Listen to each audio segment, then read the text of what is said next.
While Sergei Rachmaninoff was born in Russia, following the 1917 Bolshevik Revolution, he immigrated to the United States to begin a career as a pianist, film composer, and conductor. He lived in Beverly Hills, California, and with Hollywood as his backdrop, began to soak in American culture.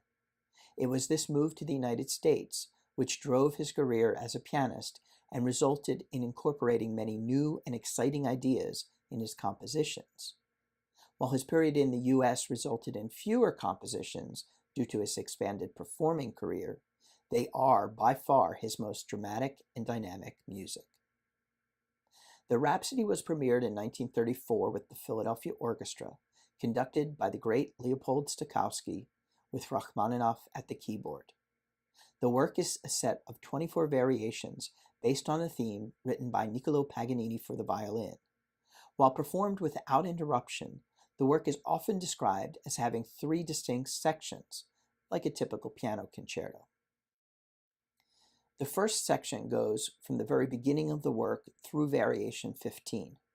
The second section, a slower section, encompasses only 3 variations, 16 to 18, and the third and final sections, variation 19 to 24, is the flashiest of all the music in the Rhapsody. One thing to notice is that the first variation is actually heard before we hear the theme. The first time we hear the theme, it is stated in the strings, with the piano picking out salient notes. This idea is likely borrowed from Beethoven, who did something similar in his Third Symphony, the Eroica.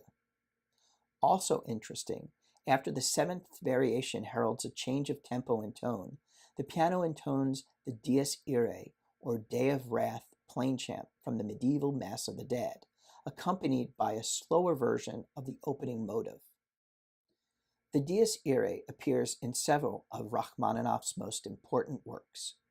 Rachmaninoff, in fact, uses the Dies Irae motive probably more than any other composer, almost as sort of a leitmotif for fate and death, reoccurring throughout his works, if you will. The 18th variation is perhaps the most well-known, as it is often included in classical music compilations, and it is played without the rest of the work. The variation is based on an inversion of the melody. In other words, the theme is played upside down. The 24th and final variation is the most difficult for the pianist. Even Rachmaninoff, prior to the world premiere performance, was said to feel great trepidation. Upon the suggestion of a good friend, Rachmaninoff broke his usual rule against drinking alcohol and had a glass of creme de menthe to steady his nerves. His performance was a spectacular success, and prior to every subsequent performance of Rhapsody, he drank creme de menthe. This led to Rachmaninoff nicknaming the 24th the creme de menthe variation.